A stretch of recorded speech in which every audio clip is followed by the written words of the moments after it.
We're on a mission from God. Wendy? Stay away! So I got that going for me. Darling? Looks like I picked the wrong week to quit sniffing glue. Light of my life. We enjoy your films. I am a human being. I thought they smelled bad on the outside.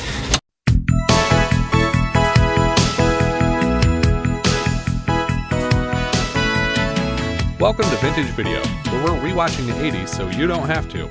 We'll be reviewing every major film release of the 1980s in real time, overanalyzing what you've seen and spoiling what you haven't. I'm Patrick O'Reilly. I'm Jesse Bayless. And I'm Richard Wells. And today marks the 40th anniversary of the release of The Boogeyman on November 7th, 1980.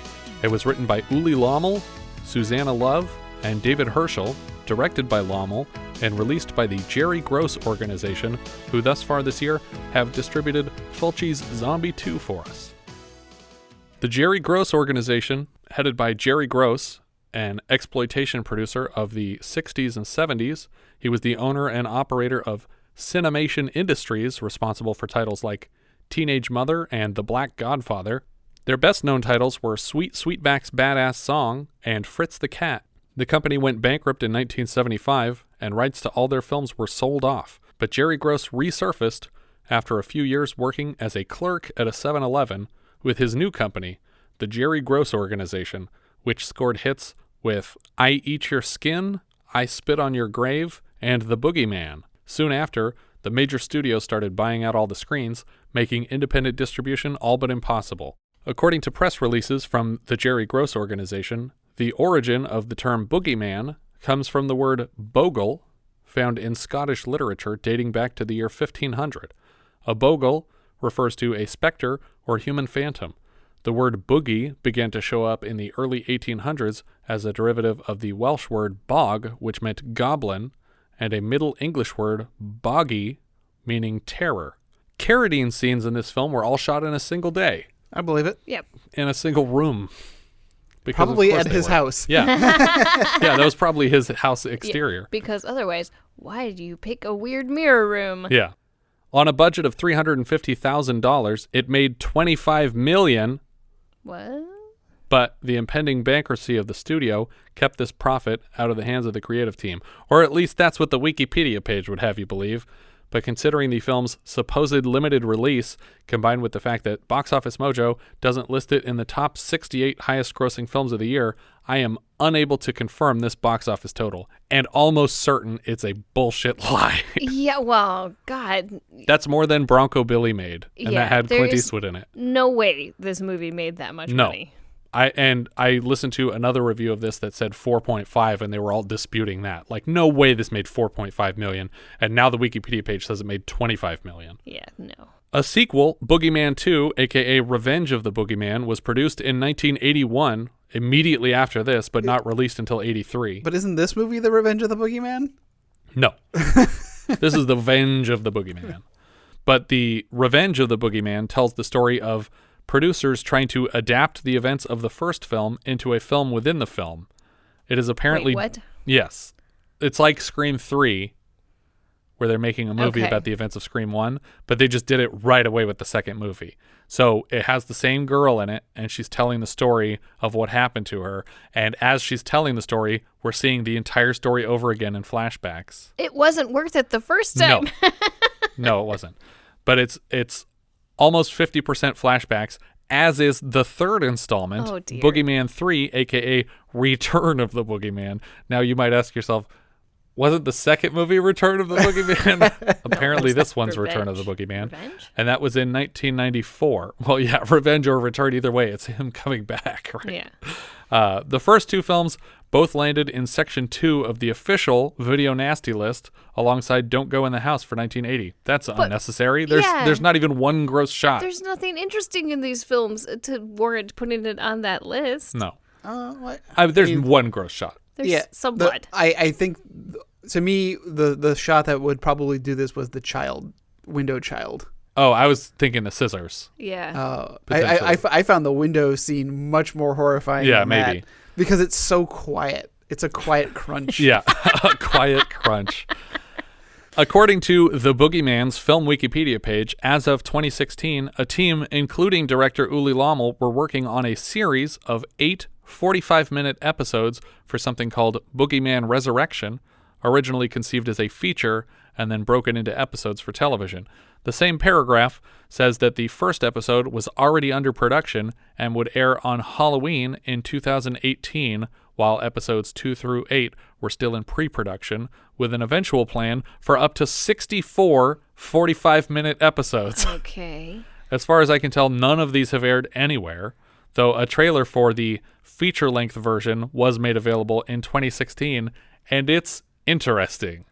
The narration, which I'm fairly certain is read by Lommel himself, starts, In 1980, Batman, Superman, and Spider-Man found a new rival. His name is the Boogeyman. which is confusing on a number of levels. Firstly, that this is not a superhero story at all. Yeah. Also, in 1980, Superman was huge, but the most recent Batman film was 14 years old, and Spider-Man didn't get a movie for another 22 years. It also bothers me that we're mixing DC and Marvel people, but I think Lommel was just looking for some of that MCU money when he put this trailer out. The next narration says, Within a few days, the Boogeyman stormed to the top of the charts to become the #1 movie in America. Again, I don't believe this is true, and it doesn't top any weekend in 1980, according to Box Office Mojo. I can't corroborate this film brought in $25 million anywhere that isn't user-edited.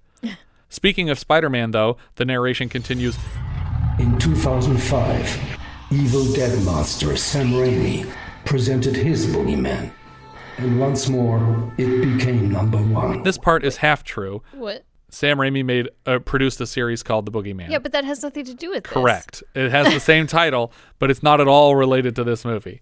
But it did win its opening weekend in 2005 with $8 million. And they did have to pay Ulli Lommel for the rights to release a movie called The Boogeyman, but it's not related to this film at all. So he forever owns the title to Boogeyman? That's crazy, right? I feel like you could make a movie called The Boogeyman and not pay him any money because it's not that well established a franchise. Now, after an 11-year vacation, the Boogeyman legend is back in the hands of its original creator. No, the last film in this franchise was in 1994, and even if you wanted to pretend that they were all the same franchise, Raimi's Boogeyman had sequels in 2007 and 2008, making this an 8-year vacation at the shortest and 22 years at the longest, assuming, of course, that this film was released in 2016, which it was not and still has not. Featuring human centipedes Lawrence Harvey and American horror queen Tristan Risk. So, when do we start having fun around here? Now, I'm splitting hairs here, but American horror queen Tristan Risk was born in Canada.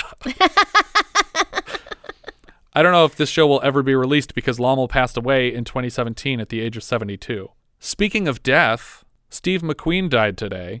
Though he tried to keep it secret, news of his terminal cancer diagnosis made the National Enquirer in March of 1980, when doctors in the U.S. insisted his heart couldn't take the strain of surgery to remove a 5-pound abdominal tumor. He flew to Mexico for the operation, checking into a clinic under the name Sam Shepard. 12 hours after surgery to remove a series of tumors, he passed away in a sleep of heart failure. He was 50 years old, and The Hunter would be his final film, though he was recently portrayed in Tarantino's Once Upon a Time in Hollywood by actor Damian Lewis. If you're anything like me, I'm sure you've been following the elections this week, and I think it's time we offered a vintage video congratulations to our new president-elect, Ronald Reagan, who defeated the incumbent Jimmy Carter in a landslide Tuesday, November 4th, 1980. We open this film with red titles and dramatic music. The camera cranes down out of a tree to show a house. 2 children, a boy and a girl, stand on the porch. We move up to a window to watch inside as a woman, the mother of the children, flirts with a man holding a liquor bottle. She takes off a stocking and puts it over the man's head. The woman notices the kids, Lacey and Willy, watching and yells at them. The man gags and ties Willy to a bed as punishment for watching, but the sister is just told to go to sleep. She doesn't get any kind of real punishment. I mean, was that his punishment, or was that just to stop him from coming back out and watching again. I don't know. I don't know. It's both, I guess. They're not super clear on what this guy's intent was. The mom and boyfriend retire to their room, and little sister gets a big knife from the kitchen to cut her brother loose and hands him the knife. In a very tall point of view. Yeah. No, he's just holding the knife really high above his head. I guess he's holding it straight above his head because we see it at tall cameraman sized. I think the kid's angle. just literally holding the knife up in front of the camera and walking down the hall. Oh, but it's supposed to to look like he's holding the knife in front of him, and so it's very wrong. Right, it's supposed to look like it's in front of him, but it is well above the door handles, and these kids are not that tall. Yeah. But they walk down the hall towards this room, and in a mirror balanced on the dresser, we watch as Will stabs the shit out of the boyfriend's back, and the blood makes bizarre blooping sounds as it bubbles up from his back. There is a lot of interesting sound editing happening in this movie.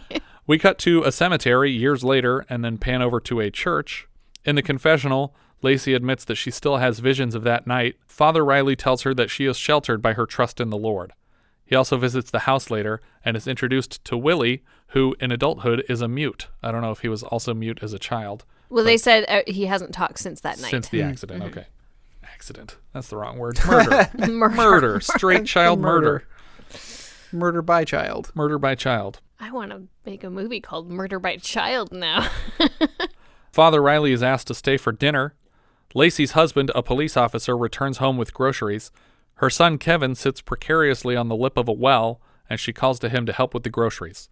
We get disturbing rhythmic music played over a very bland dinner conversation. Although I love the soundtrack for this movie. Yes. It's very weird. Yeah. It's like Kidnapping of the President level, like sound effects as soundtrack. Yeah. But I also just love the composer's name, Tim Krog. That's pretty cool. Lacey finds a letter in a pile of mail from her mother and reads it to herself at the table. Mom is dying, and she wrote to urge them to come see her.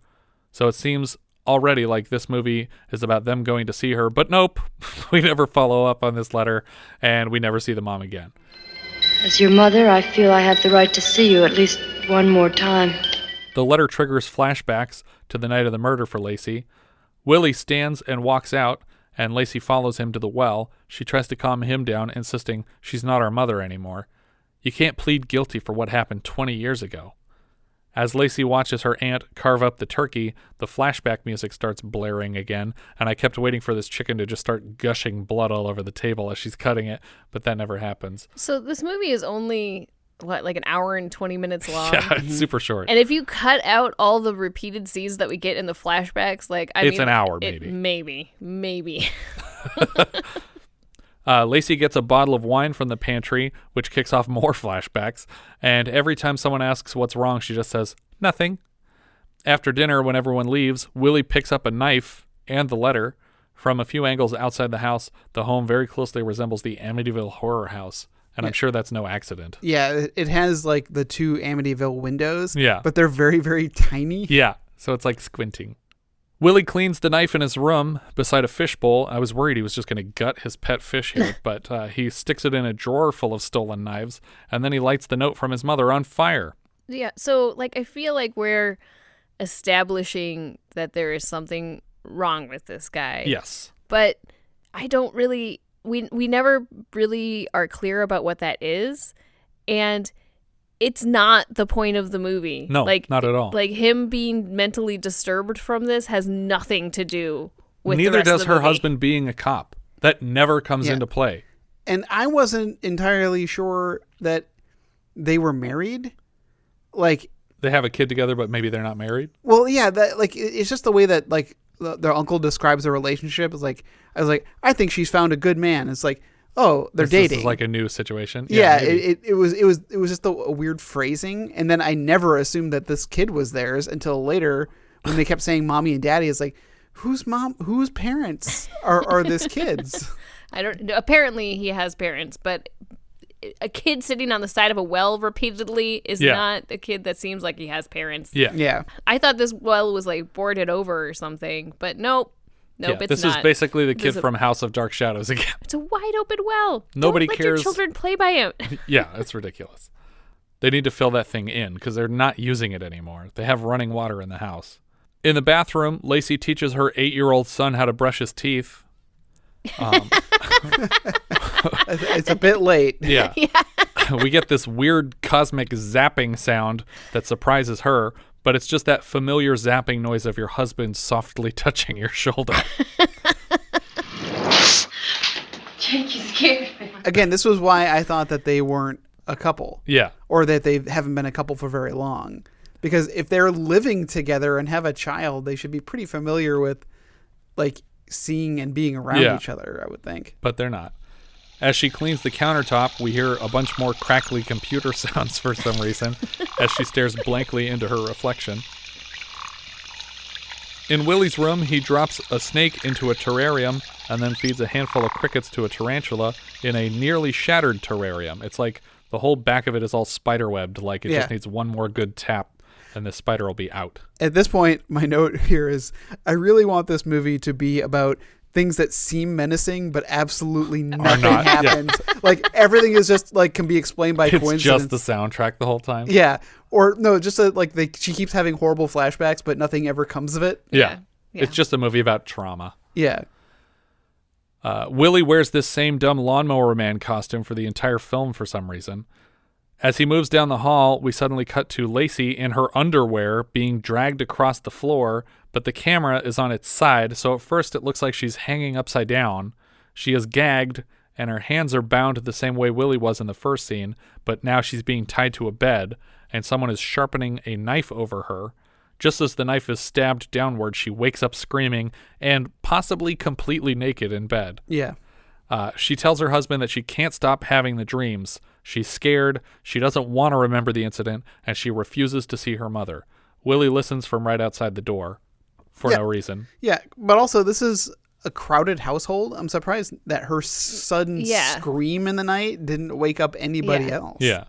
Unless this is like a really common thing. We see the exterior of a fancy mansion, and then we cut inside where Dr. Warren, played by John Carradine, is going to help her remember the childhood trauma she just said she didn't want to remember.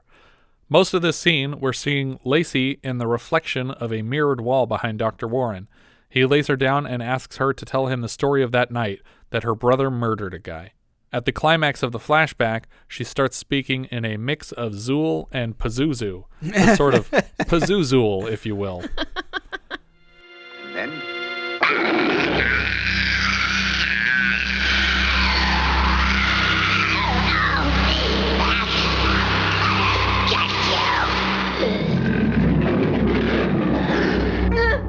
Lacey's husband Jake thinks the letter from her mom has brought all this on, but she's been having flashbacks for 5 minutes leading up to that scene. And at no point in those flashbacks does anybody use those words. Yeah. So why is that what she's saying? I don't know. She even told Father Reilly that morning that she couldn't escape the visions. At this point, I had the footage up on at the same time as another window, which I was making my notes in. Yeah. And the framing of the shot has John Carradine on the left, but looking left. Yeah. And I'm like, oh crap! I accidentally covered up. No. The other half of the frame. No. I moved it around. I was like, wait. Nope, she's behind him. Look over there. Okay, wait, no. Okay, so there's the husband over to the right, looking into the mirror at John Carradine, but John Carradine is framed on the other side. Yeah. No, it's a weird mirror room, and I guess they used it because mirrors, I guess, are central to the theme. Important to this theme. Or apparently. To the franchise. But I don't understand the framing of this shot in this room. It is so bizarre, and it's really disorienting. And I figured, I'm like, they must have done this because it's the only place in the room that you could have put this camera for this shot. And you didn't see the camera. Right. I'm like, oh, so you have to just put these guys off center, and we see two of them, and it's not. I don't know what's happening. And I'm all like, is this breaking the 180-degree rule? Because I'm seeing both sides of the frame at the same time. Warren suggests going back to the murder house to purge the memory. In the barn, Willy sets a giant mirror against a wall. I don't know why, but he brings a really tall mirror into the barn and leans it against the wall. Lacey and Jake leave the kid Kevin with Lacey's aunt and uncle and head out to Murderville. While they're gone, a friend of Lacey's sneaks into the barn to hit on her mentally handicapped brother. Well, hold on, though. When they're leaving, Yeah. The kid is just out in the yard, and like the aunt and uncle or whoever else lives in this house is nowhere to be seen. Yeah. And the mom and dad are just like, okay, we're gonna be off for a couple hours, and just leave the kid there. And like at the very last moment, the aunt walks out. But I was pretty sure. And even she's confused. She's like, are you guys going somewhere? Yeah, They're like, yeah, we'll be back in a couple hours. You're watching our kid, by the way, which they don't actually say. Yeah. They're just like, we'll be gone for a few hours. Yeah. Like, you didn't make arrangements for somebody to take care of your child that is playing by an open well? Yeah. And is this her aunt and uncle? Yes. Okay. Or her and Willy's. That's what I meant. Yes. While they're gone, a friend of Lacey's sneaks into the barn to hit on her mentally handicapped brother in a bizarre backless jean dress. She leans against an animal paddock and lifts her skirt suggestively, and he asks her to tell him about the rabbits, by which I mean silently chokes her to death. He lifts her off the ground and almost kills her before he notices the mirror in the corner that he just put there, and then he drops her to the floor. This never comes back and is never explained. There's never like a police like, oh yeah, by the way, there's a assault charge. Yeah, I mean, okay, I'm gonna spoil some stuff here just because I don't want to do it. Come back later to this. But when the idea of the movie is that we've released this evil spirit somehow from the mirror and it is doing bad things. I think. I'm trying to piece this together as to what the actual concept of the evil in this movie is. So that hasn't happened yet. Correct. So Willy is just disturbed and doing this of his own volition. Yes. Mm-hmm. But he isn't the bad guy of this franchise. No. Okay. I don't know who the bad guy of this franchise is because we never see the Boogeyman. The Boogeyman is not in this movie. Well, the Boogeyman, I assume, is the dead boyfriend. The dead boyfriend who has never done anything to anyone. But all he did was get murdered. Yeah. That was what he did wrong. He tied a kid up, and probably not the first time. Yeah. Well, maybe not. He's an abusive boyfriend of a mother. Right. But that amounts to enough evil to trap you into a mirror and commit murder 20 years later. Yeah, it's not like this is Jack Frost getting his truck flipped and then melted in chemicals. And it's like, this is just a guy who was dating a lady and was mean to her kids, and then he got stabbed to death. Like, what happened to him was murder. Yeah, or even like something like Shocker, where he does like this whole seance thing before he gets sent to the electric chair. Like, all right, then I do believe his soul would be transferred to something else, or Chucky. Yeah, this isn't a Chucky situation. Yeah, but why did I pick a mirror? Getting back to Katy, the assaultee. Yeah, well, she's a little bit of an assaulter. Yeah, that's true. Yeah, that's how I'm playing this off as why it never comes back. It's like, so you're saying that you were sexually assaulting my mentally handicapped brother, and then he strangled you. So, but I don't know if he's actually supposed to be mentally handicapped, or they're just saying he's like a Tiny Tim, like he just needs Christmas to come. He seems a little slow. Yeah. That's true. But no more than, like you said, Lawnmower Man. Who also wears a yellow T-shirt and super long jean overalls for the entire movie, and hangs out in a barn for most of it until he's in VR. Aunt Helen is cleaning up at home when she notices that all the mirrors were painted over because Willy is worried that they will motivate him to kill again, even though he wasn't looking at a mirror for his only successful murder so far, and it seems like a mirror just stopped him from killing somebody. When Lacey and Jake get to the house, they see that it's for sale. A girl at the door offers to give them a tour, but her parents aren't home. She offers up freely that she, her teenage sister, and their baby brother are here alone, and the parents are gone for the whole weekend. Yeah. Also, they keep in like trying to get more information from them. Like Jake is like, so your parents aren't coming back? Like, like you're the one who's being creepy now. Yeah. He was going to come back and check on them later and make sure they were okay. Saying baby brother is a little misleading. Those kids like 12. Right, but I think when you're 17 and 20 that you refer to that kid as your baby. I just want to be clear for the upcoming scene. This kid is not a baby. I mean, it's still disturbing. No, it's not sad. He's 12. It's fine. I just want to be clear.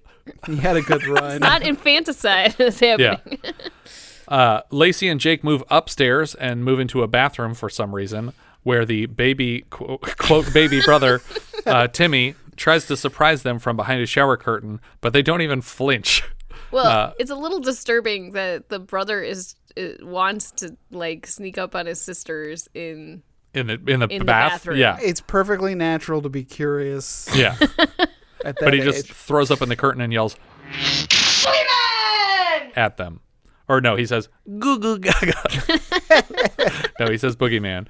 His sister tells him to get out of there, and then he walks around the corner, but then peeks back at them and gestures for Lacey to follow him. And also she does for some reason. And also Jake doesn't. Like, he just hangs out with this teenager while his wife wanders around the corner with this creepy kid.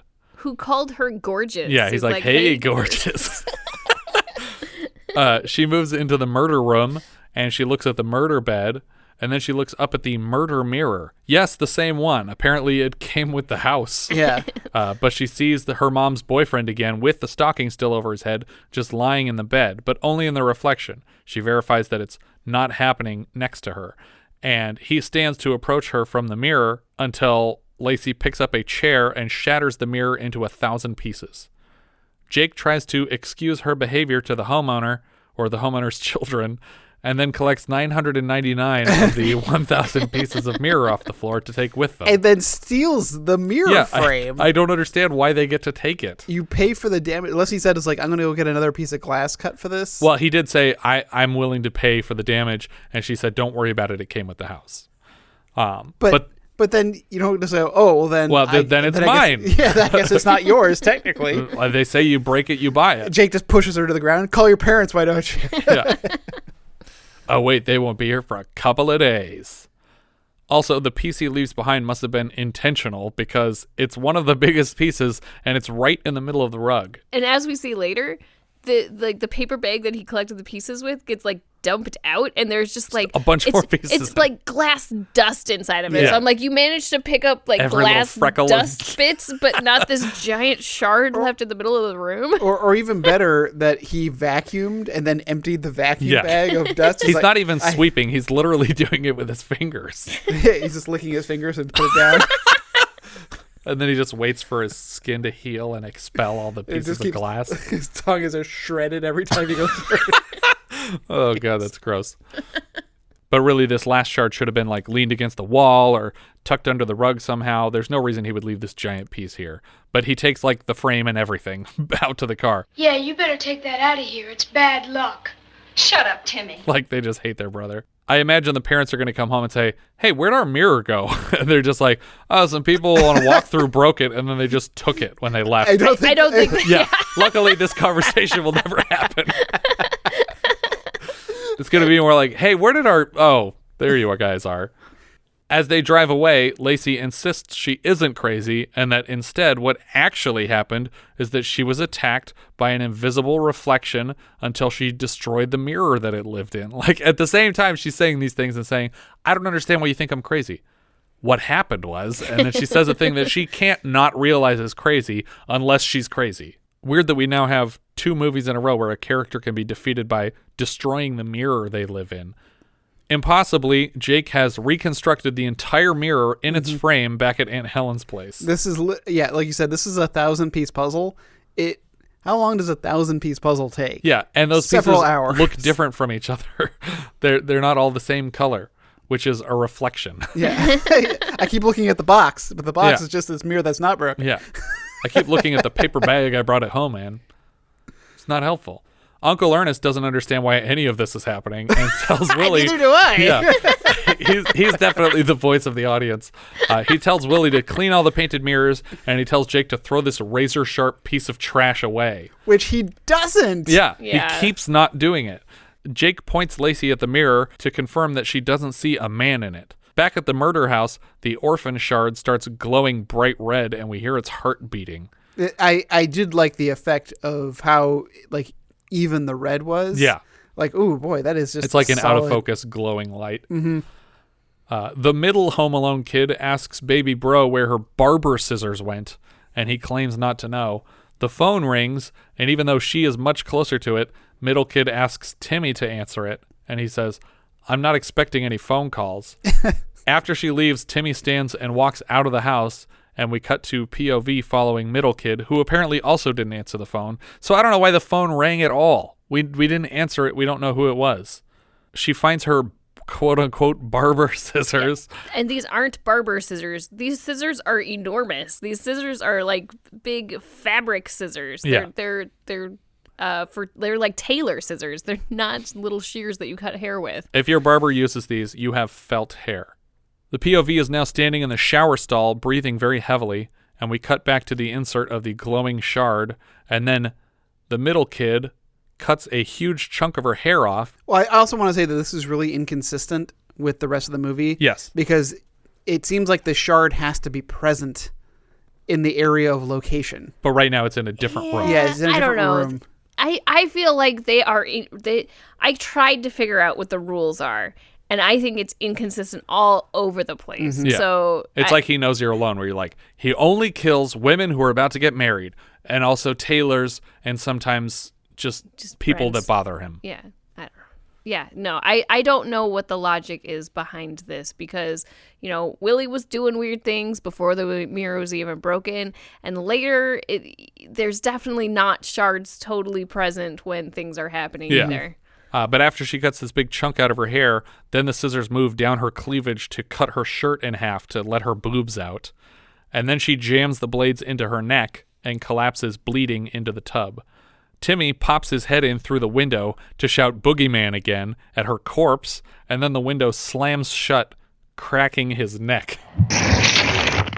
That was... It all happened so quick. Yeah. Yeah.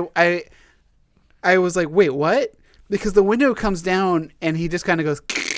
And I was like, yeah. What? Yeah. Yeah. I wasn't quite sure if that was an actual murder until we cut back to him and there's actually blood on the windowsill. Blood just pouring out of his mouth. I mean, maybe the fact that there is any mirror present is enough. Like, it doesn't have to be the particular mirror shard because there is a mirror in the bathroom and like there is a mirror in the barn and, I Willy think any is part painting of this... mirrors. So yes. I guess this guy can travel to any mirror. I think it has to be this one mirror. I don't think it does though, because then why is Willy painting all the rando mirrors? Because he's a dum-dum. He doesn't know anything. Willy's a red herring in this movie. Everything he does is a red herring. Okay.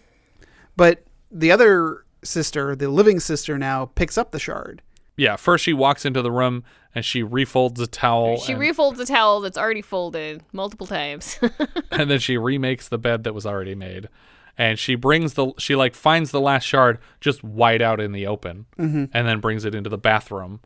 Yeah, because we didn't bother to vacuum after this glass broke in the bedroom. And I guess is it like piloting her into the bathroom? Yeah. But it's making her squeeze the shard so hard that her fingers are just dripping blood into the sink, which is very gross. She drops it in the sink, and it just explodes into flame, and then the medicine cabinet slaps her to death. Like, it just pops open so hard that she dies. Yeah, it hits her in the head and she's dead. Yeah, and she falls over and then you hear like a and I was like, did she crap herself? Well, that happens. So that's another reason why I think any mirror is a vehicle for him to use, because the medicine cabinet had a mirror on it. The medicine cabinet was the mirror in the bathroom. True. And the shard was already gone because she dropped it in the sink. Right, and it seems that these shards, they disappear that way when exposed to water. We cut Good back thing to... there's no water in the human body and blood. Phew. Yeah, it's like signs all over again. We cut back to Dr. Warren's home, and he explains that Lacey feels guilty for giving her brother the knife that night. However, by destroying the mirror, you exorcise the ghost once and for all. Willy rakes the barn until wind blows a paper bag in front of him. He dumps the bag full of mirror sprinkles on the floor. Which has also very large shards that are clearly not in the finished mirror painting. Yeah. But he dumps it all on he just tips the bag over and dumps it all on the floor that I thought he was just cleaning. He distracts himself with a broken radio for a moment while a pitchfork is magically animated and sneaks up on him with an intent to stab. Lacey walks in and looks right past him, so I thought she would either see this pitchfork or confirm that it's no longer on the offense, like Buzz Lightyear when Andy walks in, just clattering to the floor. Mm-hmm. But instead, they chat for a bit until the fork just drops from above, and Lacey pulls Willy out of its path and it stabs harmlessly into a hay bale.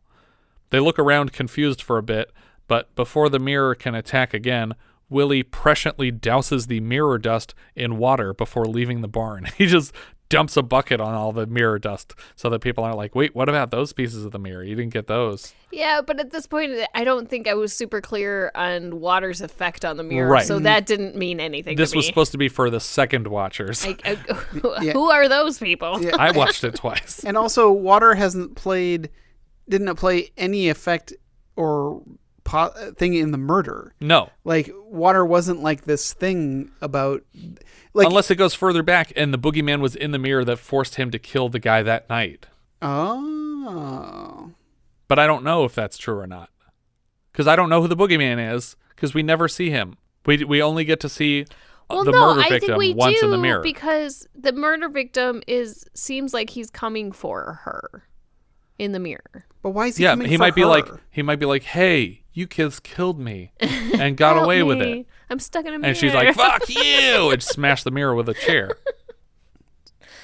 I don't know. I don't think that this whole origin story was very well No, thought I don't out. think so. Lacey promises Jake that she won't have nightmares anymore. Great, that ought to do it. Inside the house, she invites Kevin fishing and promptly chops up some ham bait.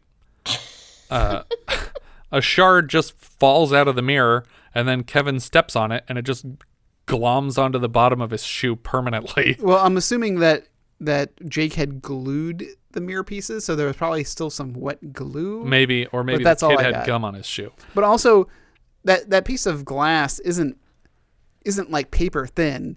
You'd feel it walking around. Yeah, for sure. Right. And it's a piece of glass. In his arch, It'll also break when you walk on it. Terrific arch support. Willy is hypnotized by the mirror and reaches out to touch it. And Jake says, Willy, don't touch that. See, you touch yourself. You big dummy. Just kidding. We all know you're a genius. You just don't speak.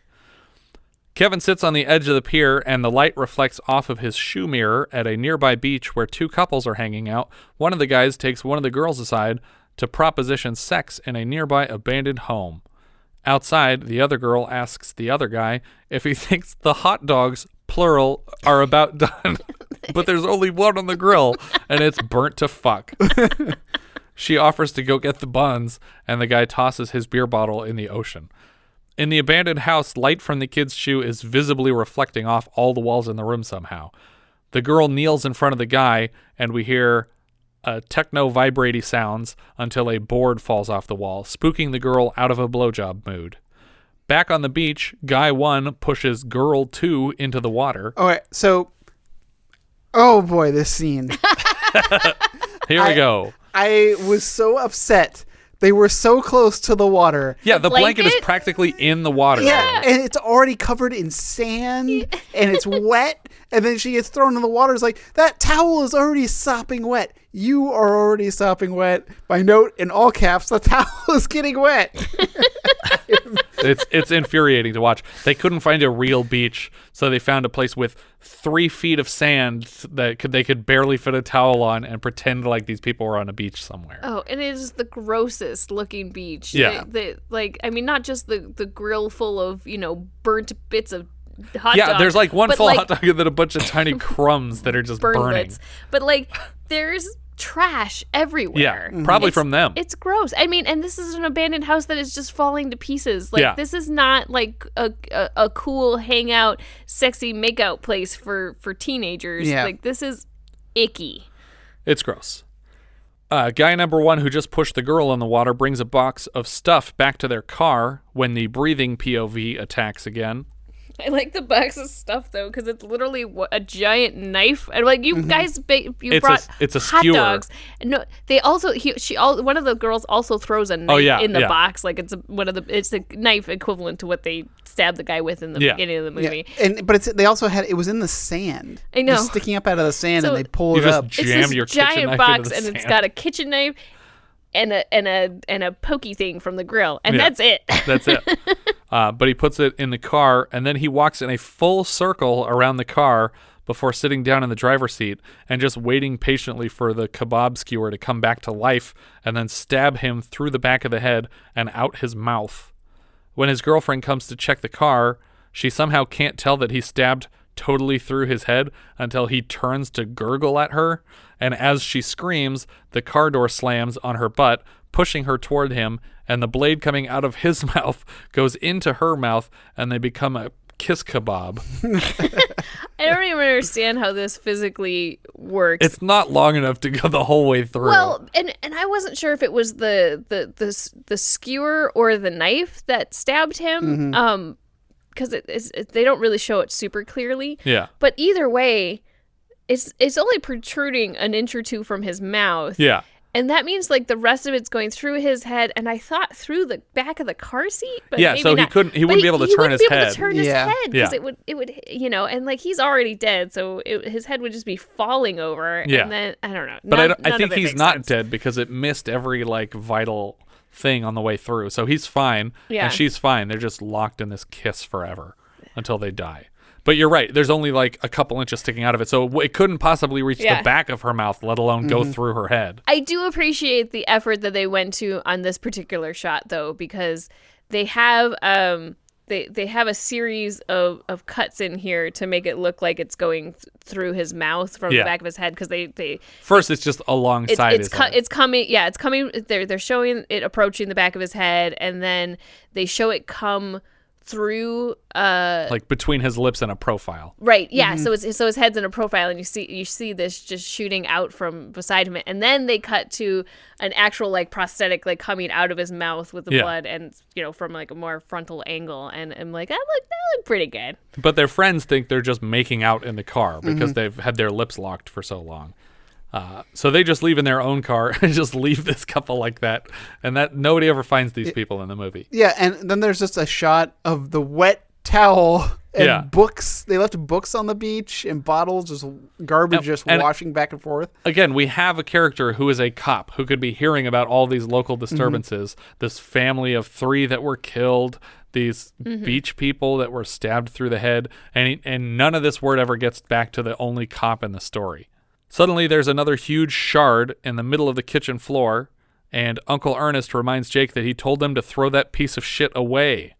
As soon as Jake touches it on the ground, we get this really loud music sting, and we cut to Lacey and Kevin returning in the car.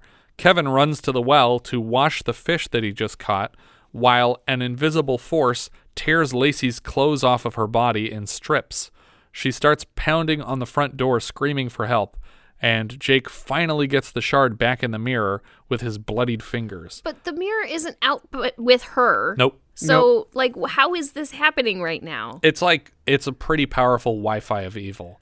So it's anything in that circle. You can kind of use it in the driveway. I think that would have to be true, because even at the beach scene, by the time they were over by the car, they're not getting reflected on anymore. Yeah, that's true.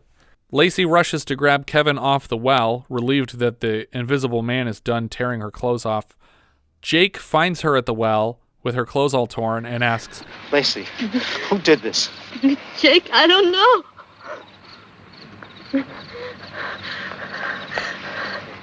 The mirror. Lacey, you were right. I should have taken you more serious. Beginning. He's here, Jake. I know he's here. Who? When I broke the mirror, I released him. And now he's gonna get us. This is impossible.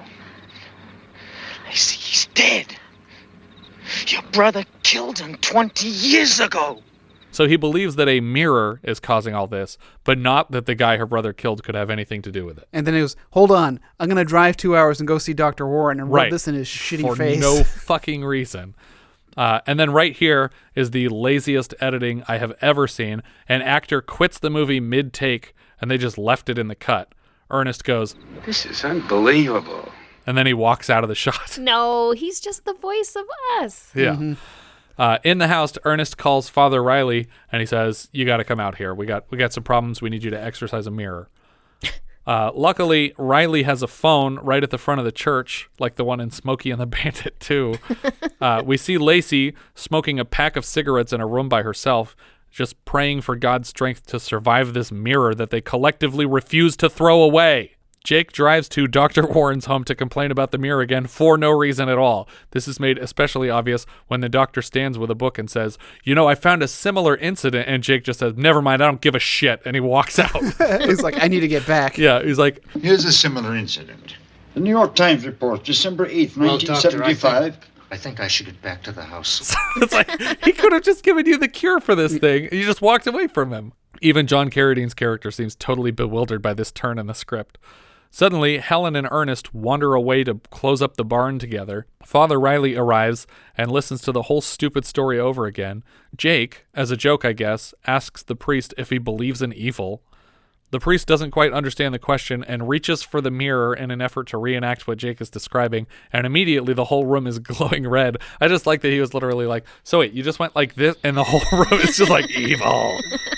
And the music sting fills the soundtrack again. Everyone's making panicky faces, and suddenly a shard just shoots out of the mirror and affixes itself over Lacey's right eye. In the next shot, Lacey is turned away from us, aggressively doing dishes, and nobody thinks anything is weird about that. Jake just looks over and goes, damn straight. Yep.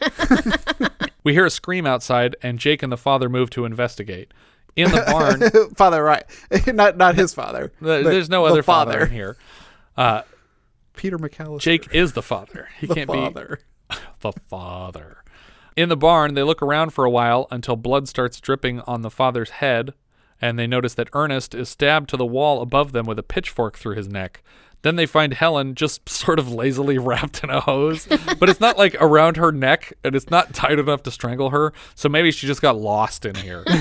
But she falls over dead.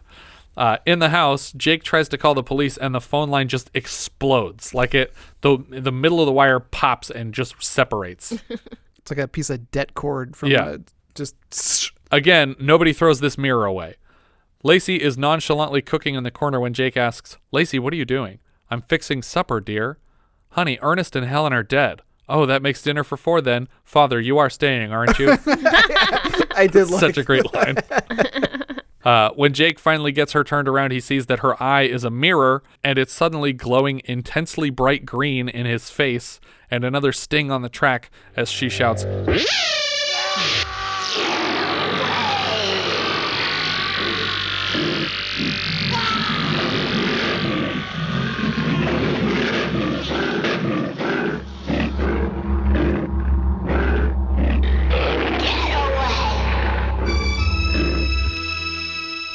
suddenly switching the colors of our evil mirror? Green means go. I don't know. Jake is bleeding from the eyes as Lacey growls at him. The priest just stares at her, and then he slowly turns to Jake on the floor, and then he slowly turns back to her, and then a door falls off its hinges behind him.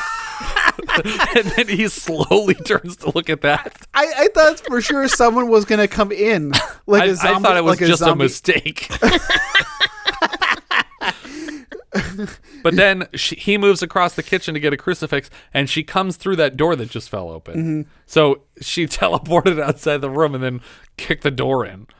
But she's slowly floating through it. She lifts off the ground, and he brings this crucifix up to her, intending to pry this mirror off of her eye.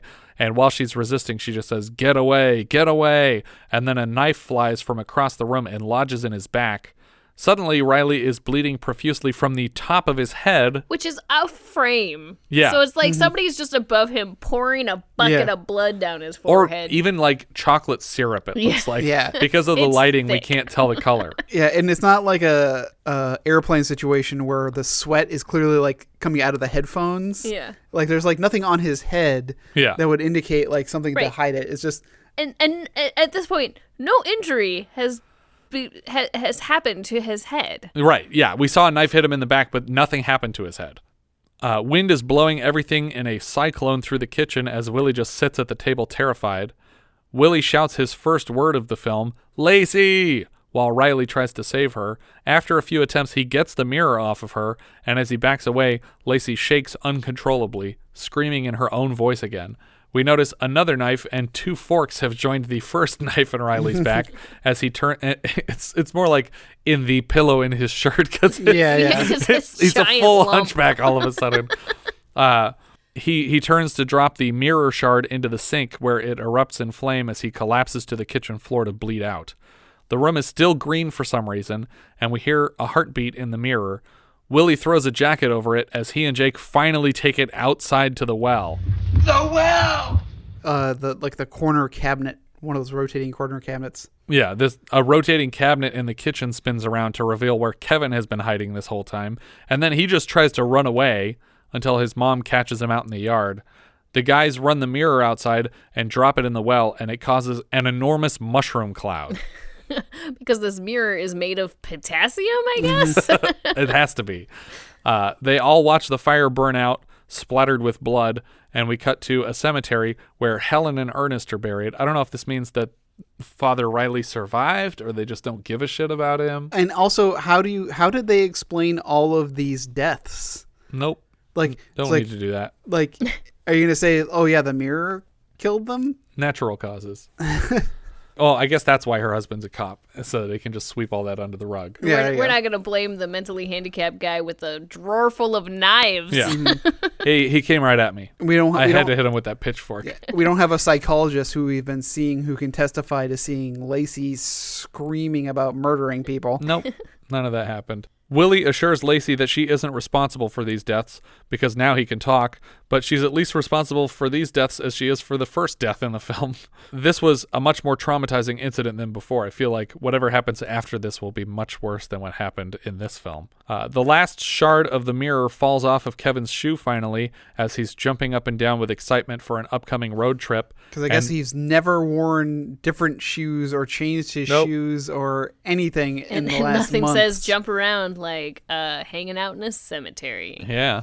I thought for sure when he was wrestling with this kid that mirror was gonna piece fall off. Well, no, that the mirror piece was going to activate and you were just going to see like Kevin strangling this other kid. Oh my in God, the that'd be cemetery. great. Yeah. But instead, they just leave it in the grass here. It's Right played like next to like two sprinkler heads. Yeah, there's two visible sprinkler sprinklers. heads in here. I'm like, we're fine. This is over. Yeah, this is taking care of itself in the next few hours.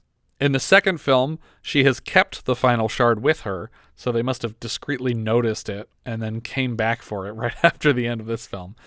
Our writer-director, Ulli Lommel, his IMDb biography, also says that Boogeyman made both 25 and 35 million worldwide.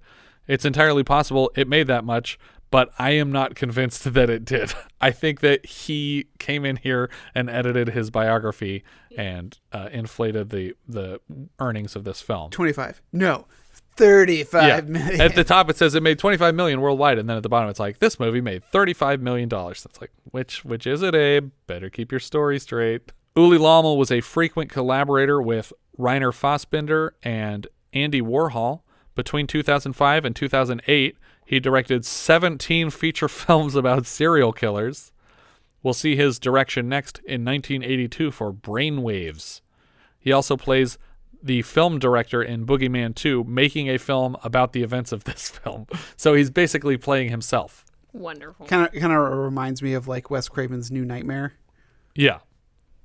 Writer Suzanna Love met her husband, director Ulli Lommel, auditioning for his earlier film Blank Generation, which had a very limited release the same year. She appears in both films. She co-wrote Boogeyman with him, stars as Lacey, and her brother Nicholas Love stars as Willy, her brother in the film.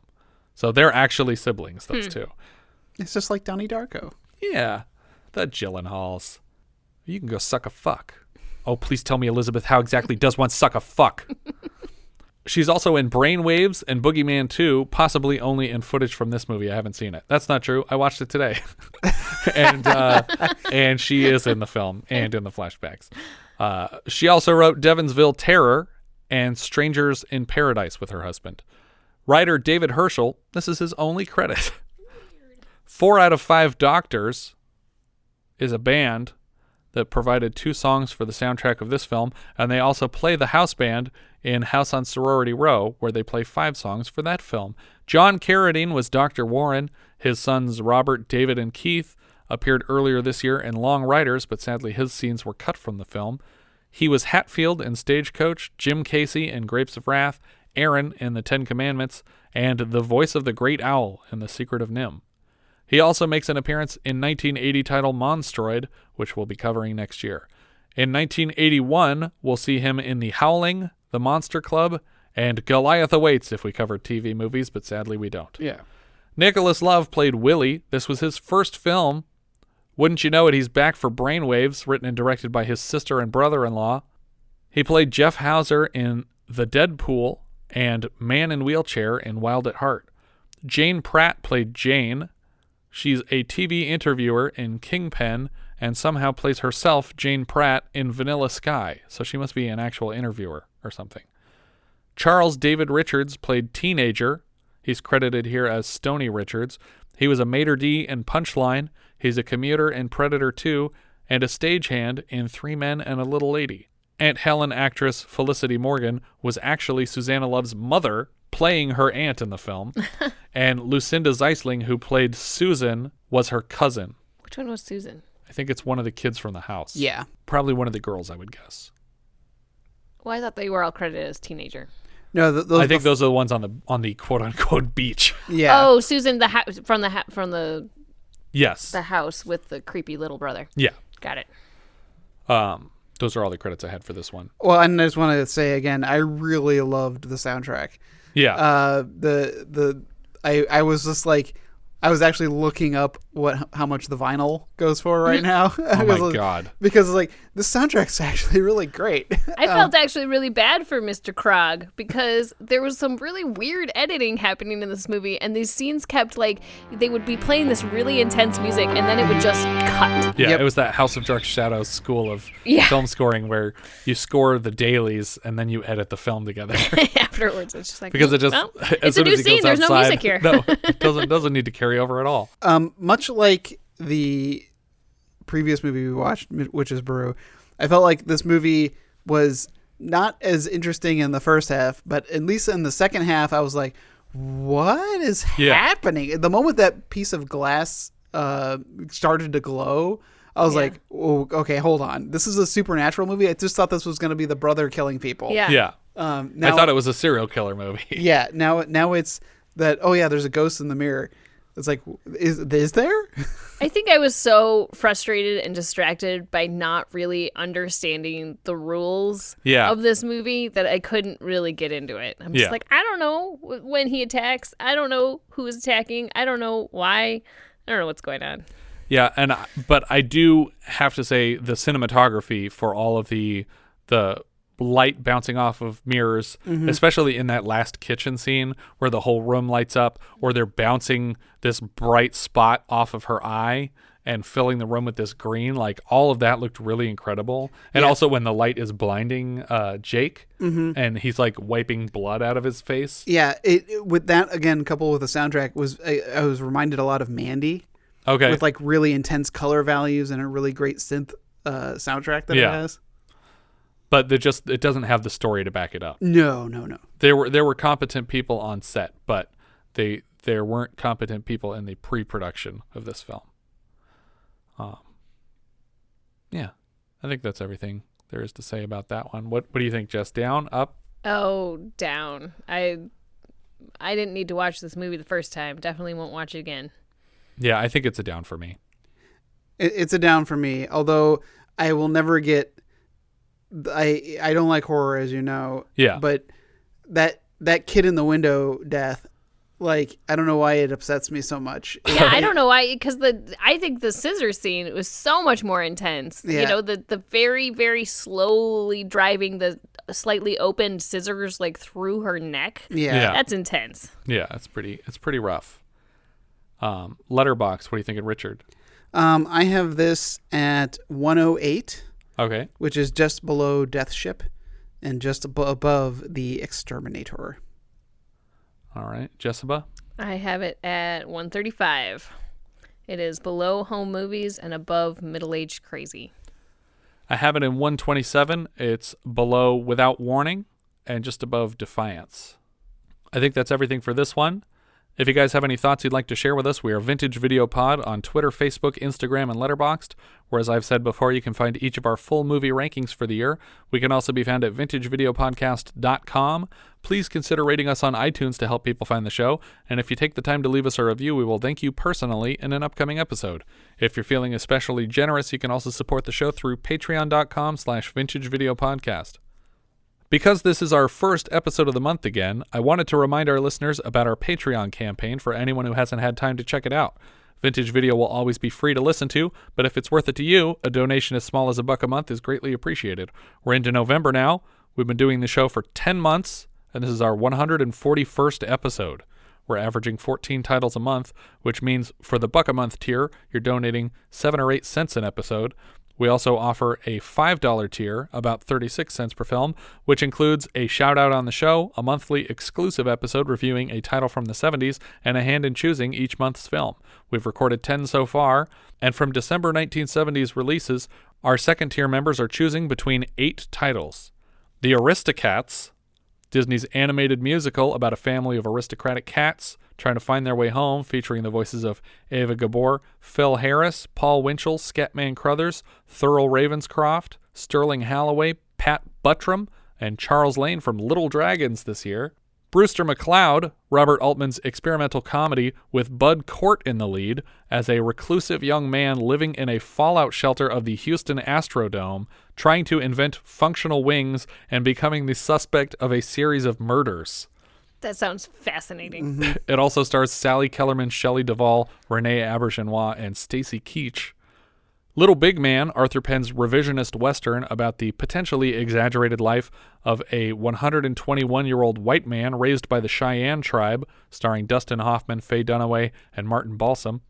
Love Story, Arthur Hiller's romantic drama starring Ally McGraw and Ryan O'Neal, which gave birth to the famous line, "Love means never having to say you're sorry."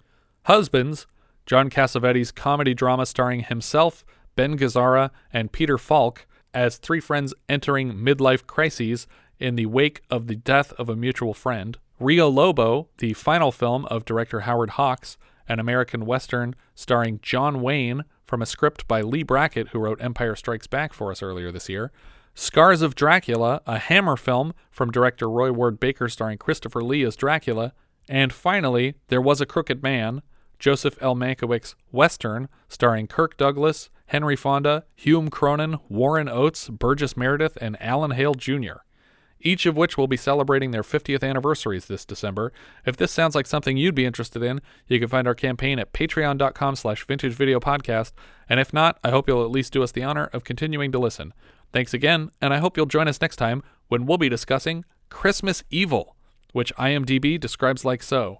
A toy factory worker, mentally scarred as a child upon learning Santa Claus is not real, spoiler alert, suffers a nervous breakdown after being belittled at work and embarks on a Yuletide killing spree.